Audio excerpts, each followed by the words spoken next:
Linear partial differential equations with constant coefficients video number 2 में आप सभी का स्वागत। पिछले वीडियो में हमने जो है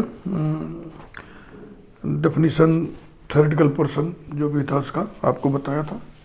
अभी हम एग्जाम्पल शुरू करने जा रहे हैं। एग्जाम्पल 1, बहुत ही सिलेक्टेड प्रॉब्लम्स हम आपके सामने रखेंगे जिससे कि आपकी ट्रेनिंग भी पूरी हो जाए और ये क्वेश्चन एग्जामिनेशन में भी फंसे। Solve r plus S minus 6t equals to Y cos X. कैसे कॉम्प्लीमेंट्री फंक्शन लिखा जाता है, कैसे पर्टिकुलर इंटीग्रल निकाला जाता है, ये सब पिछले वीडियो में आपको ट्रेनिंग दी गई थी। हर वीडियो में सारी ट्रेनिंग नहीं दी जा सकती। अगर आप ये रैंडम वीडियो देख रहे हैं तो आप इसको बंद करें, पहले वीडियो नंबर 1 देख लें, सब चीज़ सीख लें, फिर इसको देखें। ठीक है ना? यही तरीका है मैथमेटिक्स पढ़ने का और यही तरीका वीडियो देखने का भी होना चाहिए। अब r का मतलब आपको मालूम है, del square Z upon del X square plus s माने होता है del square Z upon del X del Y minus 6t यानी कि del square Z upon del Y square equals to function of X and Y, Y cos X. That is, इसको हम symbolic presentation में ढालेंगे। Capital D square plus D D dash minus 6 D dash square, this whole operated on Z बोलिएगा यहाँ, this into Z नहीं बोलिएगा, ये सब ऑपरेटर है, ये क्वांटिटी है। ऑपरेटर क्वांटिटी पे ऑपरेट करता है। Equals to Y cos X, number 1। आगे चल के हर क्वेश्चन में ये नहीं लिखेंगे जो अभी मैं लिखने जा रहा हूं। Where D is the operator del upon del X and D dash is the operator del upon del Y. एक एक सिंबल चिन्हों पे, साइन पे गौर किया करिए। ऑक्सिलरी इक्वेशन लिखते हैं। ऑक्सिलरी इक्वेशन कैसे लिखते हैं? d की जगह पे m और d डैश की जगह पे 1 रिप्लेस कर देते हैं, केवल इतने हिस्से में। m square plus m minus 6 equals to 0। फिर इसको m के लिए सॉल्व करते हैं, सॉल्विंग इट, m की वैल्यूज निकालते हैं। m is equal to by सूत्रधाराचार्य formula -1 plus minus under root 1 plus 24 upon 2 equals to -1 plus minus 5 upon 2 implies that m is equal to, यहाँ पे प्लस लेंगे तो कितना हो जाएगा 2 और माइनस लेंगे तो हो जाएगा -3। Therefore complementary function equals to φ1 of y plus mx लिखते हैं तो हो जाएगा y plus 2x plus another function φ2 of y minus 3x।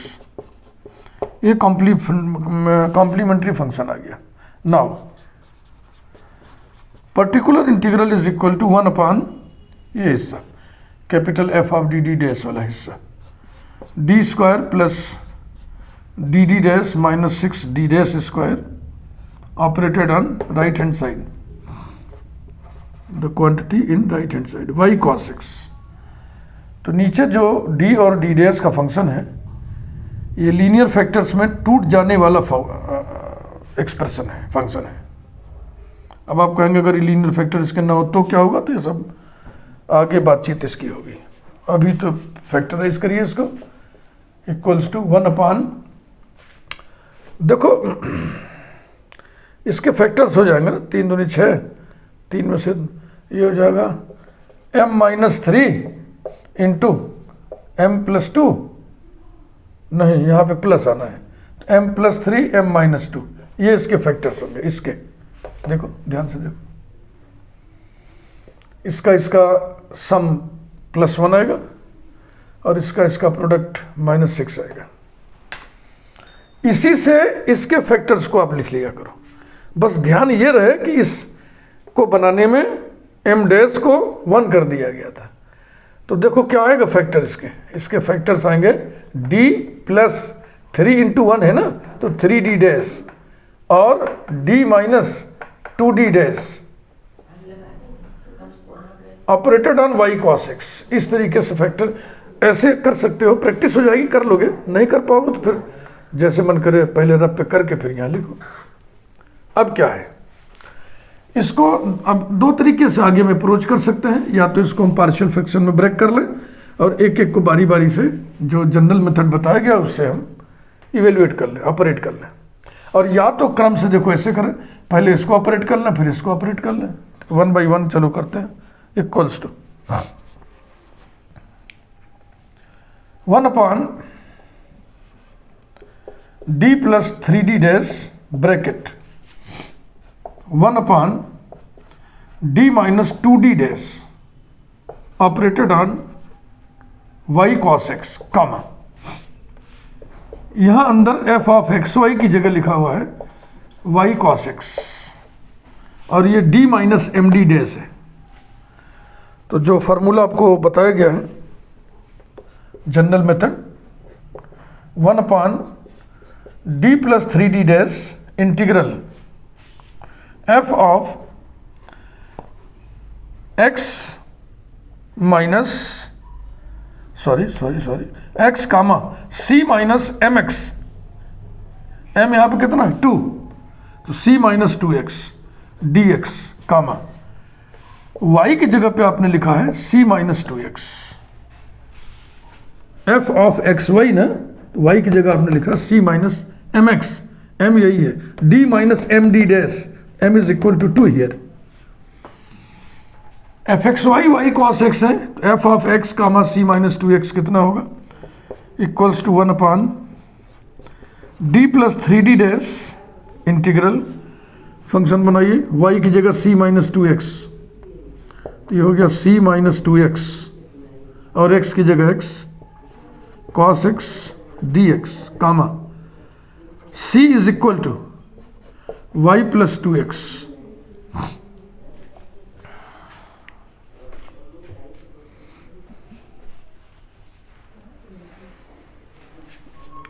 जाहिर सी बात है बाई पार्ट्स इसको इंटीग्रेट करना होगा। I late LATE algebraic function with positive index, trigonometric AT, ये पहला, ये दूसरा। Integrating by parts 1 upon d plus 3d dash bracket, first function c minus 2x integral of second sine x minus derivative of first कितना आएगा -2, तो ये plus कर दें, 2 कांस्टेंट है बाहर लिख लें, फिर integral derivative of first into integral of second sine x dx।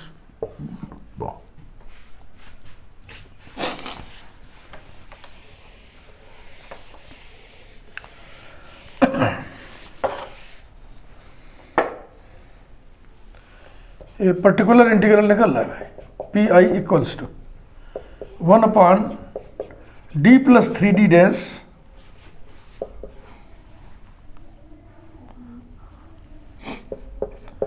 c minus 2x multiplied by sine x minus 2 cos x।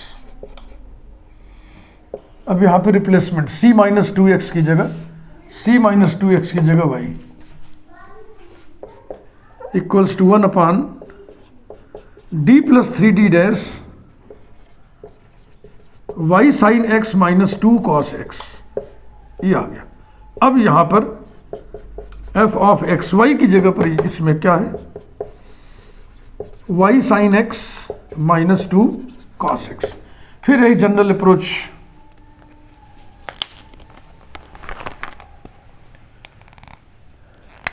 देखो यहां पे होता है d minus M D dash, d minus M D dash, तो m की जगह कितना हो जाएगा -3, यहाँ पे जो m है वो है -3।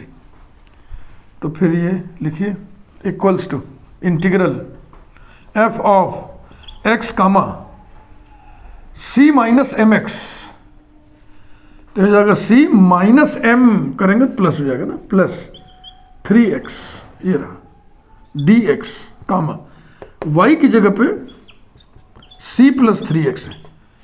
ये थोड़ा लेंदी प्रोसेस होता है, जो जनरल मेथड है वो लेंदी प्रोसेस है, लेकिन सरल है, इजी है। स्टेप बाय स्टेप शांति से व्यवस्थित तरीके से आप करते जाएंगे, कहीं फंसेगा नहीं। चूँकि लेंदी होता है इसलिए कुछ शॉर्टकट मेथड भी लोगों ने डिज़ाइन किया, उसकी चर्चा हम बाद में करेंगे। पहले जो मेन मेथड है उसको आप पढ़ लें, उस पर आप अभ्यस्त हो जाएं, तभी। इक्वल्स टू इंटीग्रल ब्रैकेट, देखो अब एफ एक्स वाई इतना है, एफ एक्स वाई इतना है, तो इसमें x की जगह x रहेगा, कोई चेंज नहीं, y की जगह c प्लस 3x कर देना है, तो हो जाएगा c plus 3x into sine X minus 2 cos X D X, ठीक। और ये ऐसे ही चलेगा, c is equal to Y minus 3x। अब देखो एक इंटीग्रल ये है, एक इंटीग्रल ये है। मैच्योर्ड बच्चे हैं आप लोग, अलग अलग तोड़ नहीं रहे, इसी में सब कर दे रहे हैं। ये बाई पार्ट्स होगा, पहला और दूसरा। First function c plus 3x integral of second minus cos X, फिर minus integral derivative of first 3 integral of second minus cos X आएगा, यहाँ पे हम प्लस कर दे रहे हैं और अंदर कॉस एक्स लिख दे रहे हैं D x, minus 2 integral cos X D x, ये वाला यहाँ, ठीक है ना। और बस हो गया,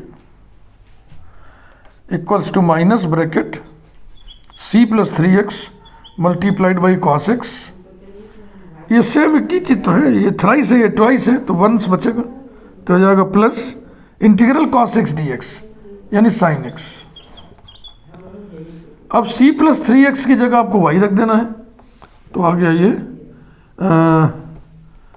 minus Y cos X plus sine X. इतनी लंबी प्रक्रिया के बाद ये निकला।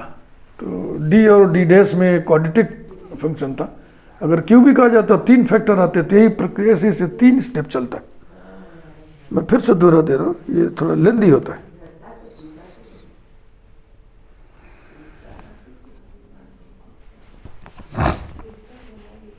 Minus Y cos X plus sine X, finally यही है। अभी मैं देखो पढ़ते समय मैं एक चीज़ आपको शेयर कर लूँ। पढ़ते समय ये ऐसे था, यानी पहले इसको हम ऑपरेट किए थे, फिर इसको ऑपरेट किए थे। अभी पढ़ाते समय मेरे दिमाग में बात आई कि हम इसको उलट लें और आपसे शेयर कर दें कि आप इसको मत घबराइएगा कि पहले इसको ऑपरेट करें फिर इसको, या पहले इसको ऑपरेट करें फिर इसको, है ना। दोनों से ही सेम आंसर आया है। तो अब कॉम्प्लीमेंट्री फंक्शन भी मिल गया, पर्टिकुलर इंटीग्रल भी मिल गया, कंप्लीट इंटीग्रल लिखेंगे हम।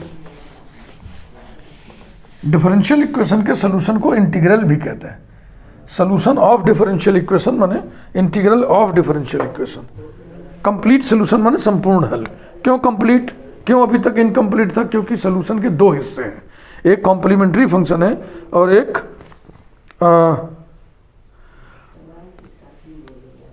पर्टिकुलर इंटीग्रल है। अब देखो एक चीज मैं तो भूल गया भाई, कि कॉम्प्लीमेंट्री फंक्शन लिखने में 5 के साथ हमने क्या लिया था 2 और उसके साथ 3 क्या लिया था भगवान जाने। तो मैं अब यहाँ पे नहीं लिख रहा हूँ, मैं ऐसे लिख दे रहा हूँ, भूल गया था, कहीं नोट नहीं किया है। Complete integral is dependent variable z equals to C F plus P I. C F कितना है आपके नोट किया होगा आपने, देख लेना, और पी आई आपके सामने चमक रहा है, ये पी आई। ऐसे ही आइए एग्जाम्पल नंबर 2। मैं आपको कई एग्जाम्पल बता के इस लंबी प्रोसेस पे आपको मैं अभ्यस्त करना चाहता हूँ कि आप बिल्कुल कमांड कर लें कि नहीं नहीं बहुत सरल है, सिंपल है, हम कर लेंगे। Example 2, solve the partial differential equation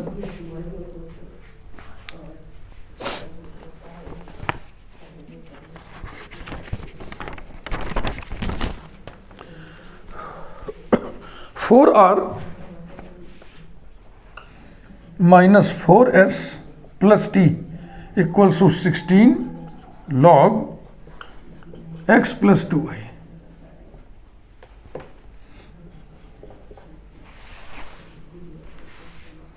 बिल्कुल वैसे ही।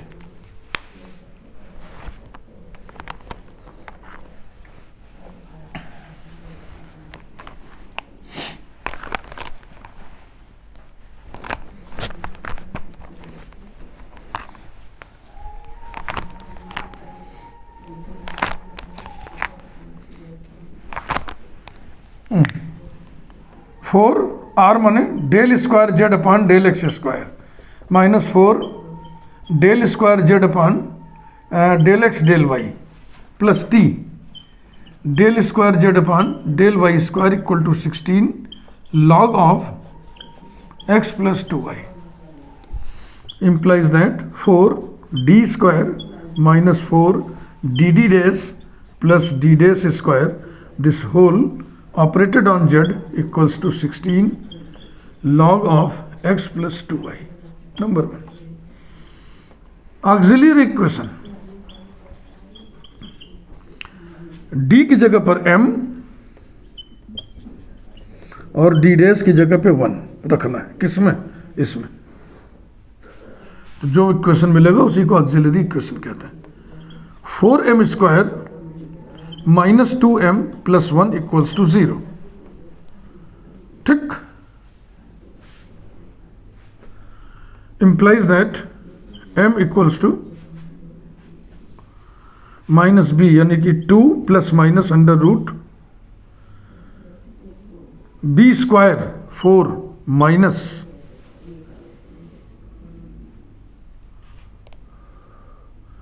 माइनस 16 ना upon 8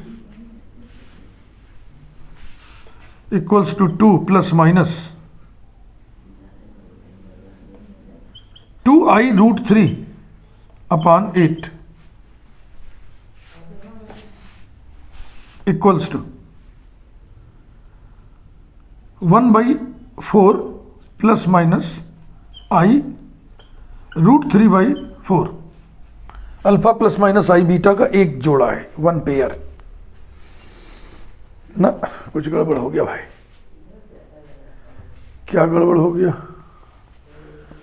4d square minus 4dd dash plus d dash square, ये तो ठीक है। 4m स्क्वायर माइनस 4m, ओहो गजब दिमाग भी है, गजब गणित की दुनिया भी। यहाँ 4 था तो यहाँ 2 क्यों लिख दिए गुरु जी? यहाँ 4 करिए, इसी सब बदल जाएगा फिर।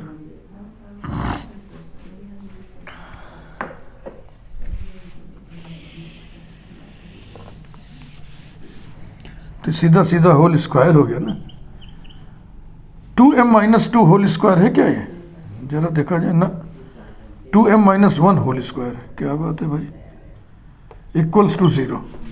4m square minus 4m plus 1 यानी कि 2m minus 1 equal to 0 twice, 2 बार लिखाएगा, यानी कि m is equal to 1/2, m is equal to 1/2। तो m की वैल्यूज रिपीटेड है, तो CF कैसे लिखते हैं पिछले वीडियो में आपको बताया गया था। Therefore CF equal to phi1 of y plus mx, तो y plus x/2 plus x into phi2 of y plus x/2। तो आप चाहें तो यही लिख दें, लेकिन इसमें थोड़ी सी हम सजावट करके इसको और अच्छा बना सकते हैं। तो अब जो मैं काम करने जा रहा हूँ वो अकॉर्डिंग टू रूल नहीं है, वो अकॉर्डिंग टू ट्रेडिशन है, ट्रेडिशनल वर्क है। That is CF is equal to phi1 of x plus 2y upon 2, देखो है ऐसा, plus x into phi2 of x plus 2y upon 2। That is CF equal to psi1 of x plus 2y plus x into another function psi2 of x plus 2y।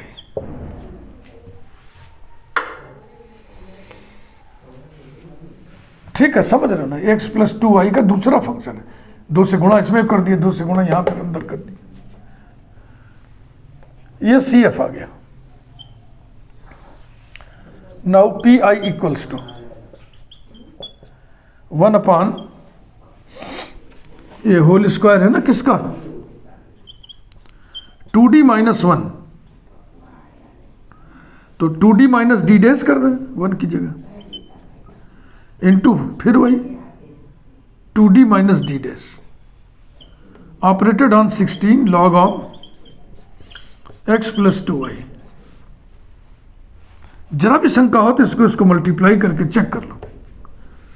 4D square minus 2DD dash minus 2DD dash minus 4DD dash और plus D dash square, 16 constant है, इधर आ जाएगा, तो ये हो गया 16 upon 2D minus D dash. रुक जाइए, एक बार में 2 काम कर दे तो क्या हो रहा है। देखो यहाँ नीचे जो होता है ना, इसका फॉर्म ऐसा होना चाहिए, D माइनस MD डैश जैसा। तो ये D के जो कोफिशिएंट है इनमें दोनों में से निकाल लीजिए, इक्वल्स टू 16 अपॉन 4, ये वाला 16 और नीचे से 4, 1 upon D minus 1/2D dash, और फिर एक स्टेप और इसी में कर ले, 3 काम। डी में बोलो भाई 1 upon D minus 1/2D dash log of x plus 2y।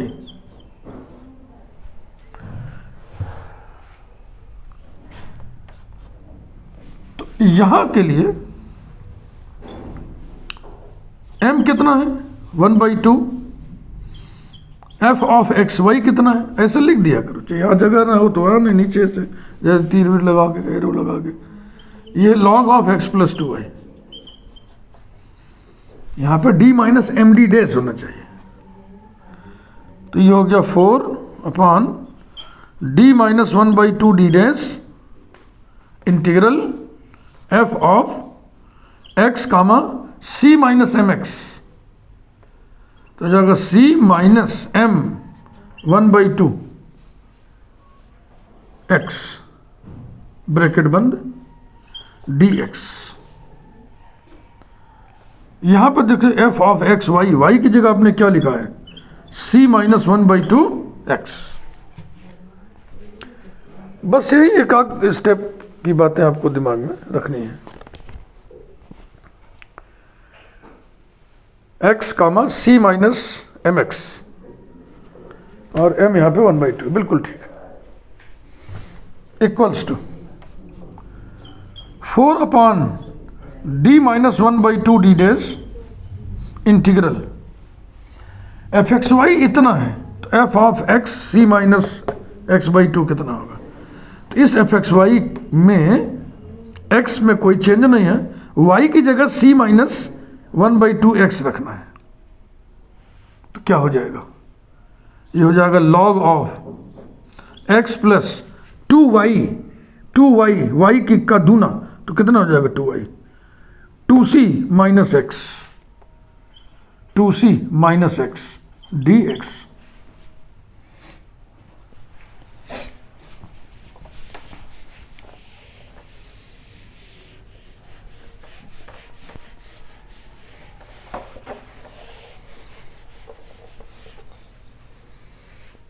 Equals to 4 upon D minus half D dash integral log 2c है ना dx, x कैंसिल हो गया, equals to 4 upon D minus half D dash log 2c constant है, इसका integral कितना होगा x log 2c। अब c को रिप्लेस करना है यहां से, equal to 4 upon D minus 1/2D dash x log of twice C। यहां से यहां देखो, यहां C बराबर कितना है y प्लस x/2, तो 2c कितना होगा x plus 2y, x plus 2y। अब यहाँ पर इस स्टेप के लिए m बराबर हो गया 1/2, क्योंकि यहाँ पर d minus M D dash होता है, और f ऑफ एक्स वाई कितना है, x log x plus 2y।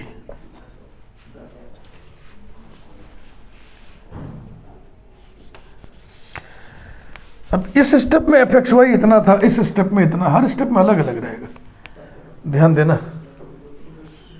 तो अब फार्मूला लगाएं, 4 integral f of x comma C minus M x, तो हो जाएगा c minus 1/2 x D x equals to 4 integral f of x y. देखो f of x y और y की जगह सी माइनस 1/2 एक्स रखना है। तो एक्स में कोई चेंज नहीं, तो ये हो गया एक्स इसमें, और लॉग एक्स प्लस 2y, ये y है, इसका दूना है, दूना कितना हो जाएगा 2c minus x D x equals to 4 integral x log 2c d x equals to 4 x square by 2 log 2c equals to 2x square log 2c कितना होगा 2c। ये देखो, ये यहाँ पर y की जगह आपने लिखा है c माइनस 1/2 एक्स, तो c बराबर हो जाएगा y प्लस एक्स बाई 2, तो 2c कितना हो जाएगा 2y plus x plus 2y, x plus 2y। ये पर्टिकुलर इंटीग्रल आ गया, आंसर मिला लो 2x square log x plus 2y, बिल्कुल ठीक। और ये CF लिखा हुआ है, तो कंप्लीट सोल्यूशन ये लिखा जाए। पर्याप्त एग्जाम्पल हम आपको कराएंगे, हमें जब तक इत्मीनान न हो जाए कि हमारे बच्चे ट्रेंड हो गए। बस आप 1 बाई 1 वीडियोस देखते रहिए और आपको अच्छा फीलिंग आएगा कि ट्रेनिंग हो गई, सीख लिया आपने, कुछ भी नहीं छोड़ेंगे, सब पढ़ाएंगे। Hence the complete integral is dependent variable z is equal to CF plus PI, implies that z equal to psi 1 of x plus 2y plus x, psi 2 of x plus 2y plus 2x square log of x plus 2y, where psi 1 and psi 2 are arbitrary functions।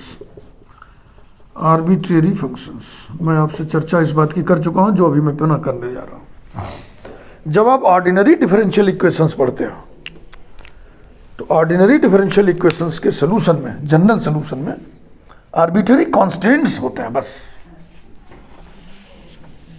क्योंकि formation of ordinary differential equation भी आपने पढ़ा होगा, जो family of curve दिया रहता है, जिसके लिए आपको ऑर्डिनरी डिफरेंशियल इक्वेशन फॉर्म करना होता है, उसमें कांस्टेंट्स होते हैं, आर्बिट्रेरी कांस्टेंट। लेकिन जब आपने formation of partial differential equation पढ़ा, न पढ़ा पढ़ लीजिए, और ये सब जो बातें मैं बोल रहा हूं उसको फील कर लीजिए, तो आर्बिट्रेरी कांस्टेंट्स को एलिमिनेट करके भी पार्शियल डिफरेंशियल इक्वेशन बनता है, आर्बिट्रेरी फंक्शंस को एलिमिनेट करके भी पार्शियल डिफरेंशियल इक्वेशंस बनता है। फर्क समझ रहे हो ना? ऑर्डिनरी डिफरेंशियल इक्वेशन फॉर्मेशन में केवल आर्बिट्रेरी कांस्टेंट्स को एलिमिनेट करके ऑर्डिनरी डिफरेंशियल इक्वेशन बनता है, इसलिए ऑर्डिनरी डिफरेंशियल इक्वेशन के सोल्यूशन में आर्बिट्रेरी कांस्टेंट होते हैं बस, लेकिन पार्शियल की दुनिया थोड़ी अलग है। आर्बिट्रेरी कांस्टेंट्स को एलिमिनेट करके भी पार्शियल डिफरेंशियल इक्वेशंस बनते हैं, आर्बिट्रेरी फंक्शंस को एलिमिनेट करके भी पार्शियल डिफरेंशियल इक्वेशंस बनते हैं। यानी कि पार्शियल डिफरेंशियल इक्वेशंस के सोल्यूशन में आर्बिट्रेरी कांस्टेंट्स भी हो सकते हैं, आर्बिट्रेरी फंक्शंस भी हो सकते हैं। इस पर आप नज़र रखिएगा। ये बार बार इसलिए समझा रहा हूँ क्योंकि बच्चे प्रायः क्वेश्चन क्लास में पूछते हैं कि आर्बिट्रेरी फंक्शन कहाँ से आ गया, आर्बिट्रेरी कांस्टेंट क्यों नहीं है, तो इतना सारा बात उनको समझाना पड़ता है, इतनी सारी बातें, इसलिए मैंने बता दिया। क्लियर हुआ? बाकी और एग्जाम्पल अगले वीडियो में। Thank you very much.